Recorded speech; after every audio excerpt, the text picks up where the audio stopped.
يا مرحبا وأهلا وسهلا فيكم. إن شاء الله تكونوا بألف خير وأنتم عم تحضروا هذا الفيديو. اليوم رح نحضر مع بعض السابليه بمناسبة عيد الأضحى المبارك، وإن شاء الله بنعاد علينا وعليكم بالصحة والعافية يا رب. وخليكم معنا نشوف طريقة تحضيرها. لتحضير العجينة رح نحتاج 240 جرام زبدة بحرارة الغرفة، رح نضيفهم بوعاء العجانة ومنخلط لتصير لينة،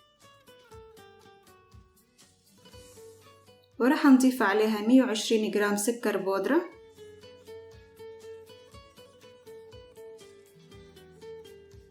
ومع الأصغير فانيليا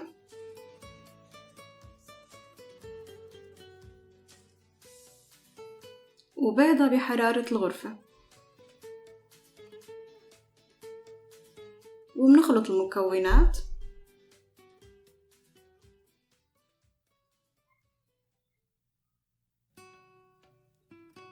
ورح نحتاج لنص كوب لوز مطحون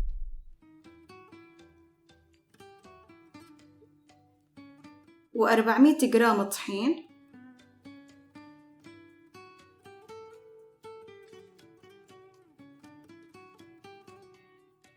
ورشة ملح. ومهم جدا ننخل الطحين وبنعجن المكونات مع بعض لحتى نحصل على عجينة ناعمة. وهيك صارت العجينة جاهزة. هلا رح لمها، وهون بعد ما لميت العجينة وكورتها ممكن نضيفه على القسم الثاني كاكاو على حسب الرغبة. رح اخذ قطعة واقسمها لقسمين وحطها بورقة زبدة وافردها بهذا الشكل، والسماكة على حسب الرغبة حوالي 3 مللي. وبعد ما فردتها رح دخلها على الفريزر لمدة 5 دقايق لحتى تتماسك بشكل منيح ويسهل علينا التقطيع.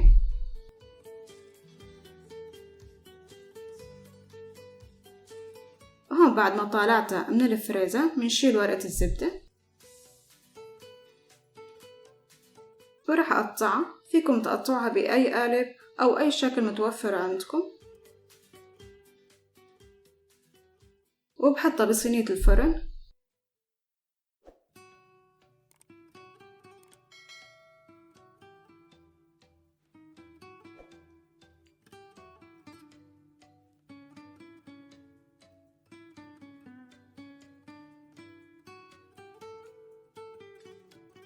والزوائد من العجينة برجع بلمها بفردها مرة تانية. هذا القسم الثاني رح كفي فيه الصينية.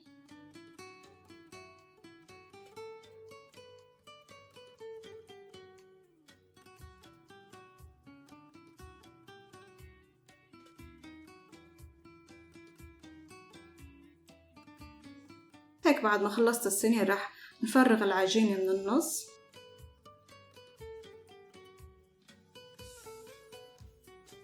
قطعة منخليها وقطعة منفرغها مشان نطبقن على بعض. ممكن تفرغوه من الوسط أو على جنب على حسب الرغبة.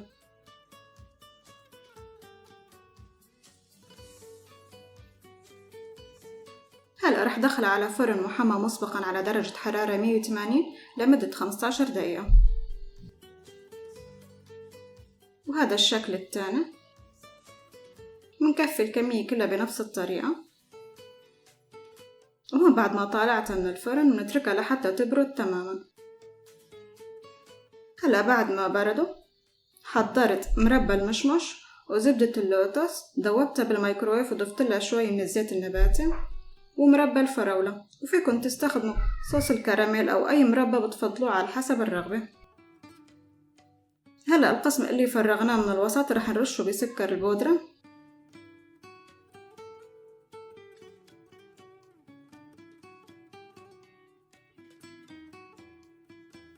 هلا رح نحط قطعة ونضيف عليها المربى.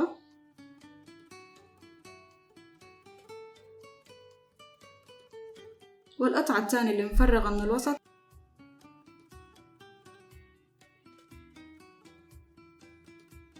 ومنكفي الكمية كلها بنفس الطريقة.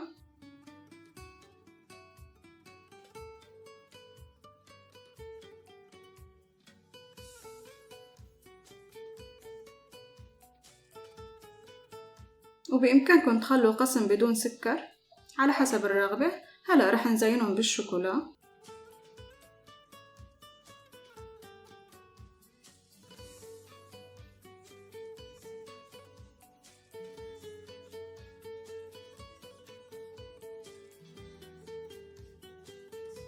وهيك بعد ما خلصت شكلهم ما شاء الله بيشهي.